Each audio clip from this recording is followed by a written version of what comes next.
Happy Thanksgiving. I'm here with my little friend Pilgrim Pete to give you a little bit of a historical perspective, some facts on the timeline so you understand what really happened today in November, December of 1621. And hopefully by the end of this, you have a little bit of guilt to go with your Thanksgiving turkey. Okay, so first quick fun fact. Batman was not the first Thanksgiving. I know we've seen the cartoons, the comic book strips. He was not there. Batman was not at the first Thanksgiving. I'm Bat Pilgrim. Where is it? Where's the food to get through the winter of 1620? So, it's the summer of 1620. We've got a shitload of people known as the Scrooby Group and the strangers coming from Amsterdam and England that want to get the hell out of town because the Church of England has a certain religion that these guys don't believe in. They're Puritans. They don't believe in what the church is preaching. They all want to get out of town and go to the New World. So the Western Brothers are part of the Scrooby Group that become the Pilgrims.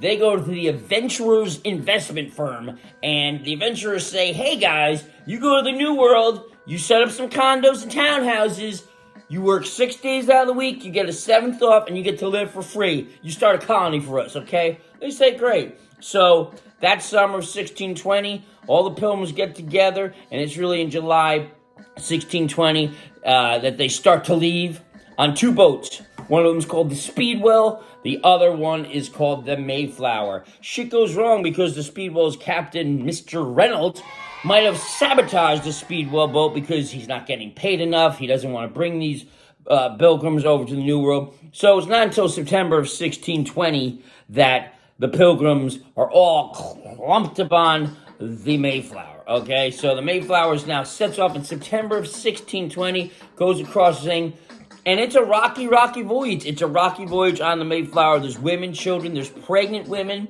and people are getting sick. And it's not because Dracula is on board. You know, Dracula was not on board the Mayflower, contrary to a lot of beliefs today. And he's not what caused sickness. He's not what caused, all these fevers and even deaths. There's the death of a man named Button, somewhat through, where they drop him into the ocean. And, the Pilgrims go through hell with all this crap, and they finally see land on November 9th, 1620. November 9th, 1620 is when the Pilgrims spotlight, hey, look, I do see land.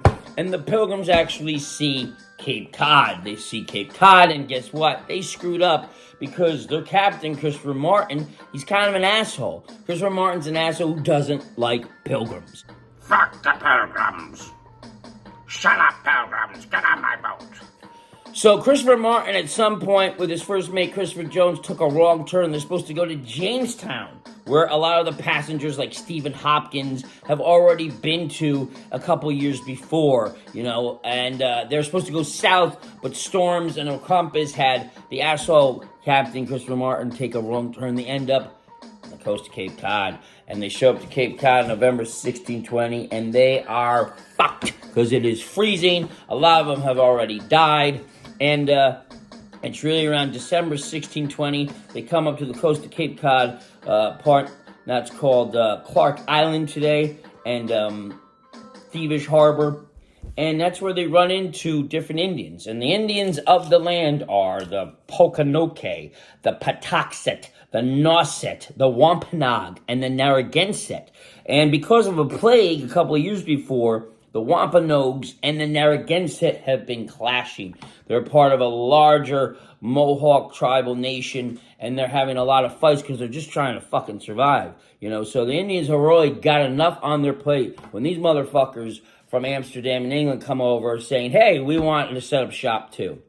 And it's really December 11th. December 11th, 1620 is when it is said that they pull into modern-day Plymouth, Massachusetts. And because of a Chilton father just dying, it is that Mary Chilton becomes this legendary tall tale that Mary Chilton stepped foot on Plymouth Rock, which there's no evidence to support that. But again, it's that first winter from 1620 to 1621. More than half of the 102 pilgrims on the Mayflower die. Lots of people die.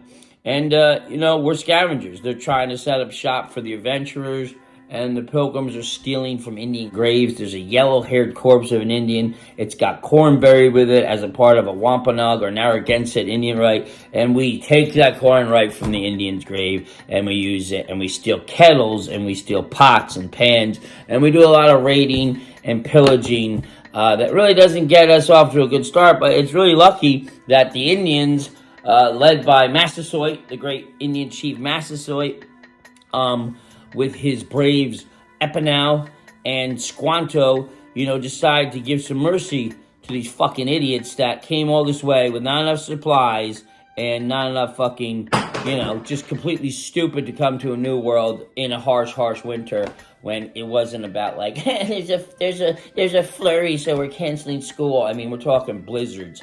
So, it's really in March 1621 that Squanto shows up half naked. He comes down, he meets them all, and it's Squanto and Epinal that bring the pilgrims to meet Massasoit, who's the head sachem, or chief tribal leader of the Wampanoags.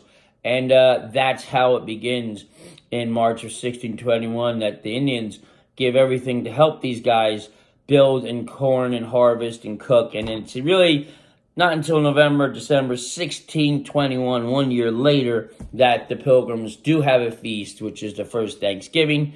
And they do invite all the natives to come over, but they don't even realize that Squanto and Epinal and all these guys are going to bring scores of Indians to the dinner party. So the first Thanksgiving party really was much more showing up to feast than was expected, but the pilgrims gave them everything. Pilgrims gave them to eat, and they have actually good. So there's a genuine spirit of thankfulness and gratitude, and open invitation of an open door on that first Thanksgiving in December or November of 1621. So that's what you should be thinking about today. That's, if you're going to celebrate anything about this fucking day, celebrate that. Is open the door to anyone, expect more people to show up, and be thankful for what was given to you. Because then from there, look at it, have a little guilt with your mashed potatoes. It doesn't matter if you're Brit or English or you're Dutch or French and you're directly descended from the Mayflower, like many were from John Howland and even the Allerton family. We are on stolen land. By 1675, which is like 55 years after that first Thanksgiving, come that November of 1675, dirty little whores, these pilgrims, dirty whores, the sons of Winslow and Bradford, they turn on the son of Massasoit, who's known as Metacomet, or King Philip. They turn on them and they massacre them, they kill them all. And this really does happen in November 1675, about 50 years after that first Thanksgiving. The sons of the Pilgrims massacre King Philip's Wampanoags at the Great Swamp Massacre of 1675. And this is one of the biggest genocidal massacres in the history of this country per capita. And that's a part of King Philip's War, which again started from a lot of treachery and betrayal by the colonial descendants of the Pilgrims to begin the genocide of Native Americans that slowly and surely expanded up and down the East Coast and eventually would head west with Lewis and Clark when they start to explore the land in the early 1800s. So that is the truth today about Thanksgiving. Enjoy it, don't enjoy it, but that's the truth, okay? I'm not being a hipster here. This isn't some kind of TikTok quick fun facts I found on Wikipedia. This is from me researching the history of pilgrims, reading every book on the Pilgrims and Native Americans since the age of 14 years old.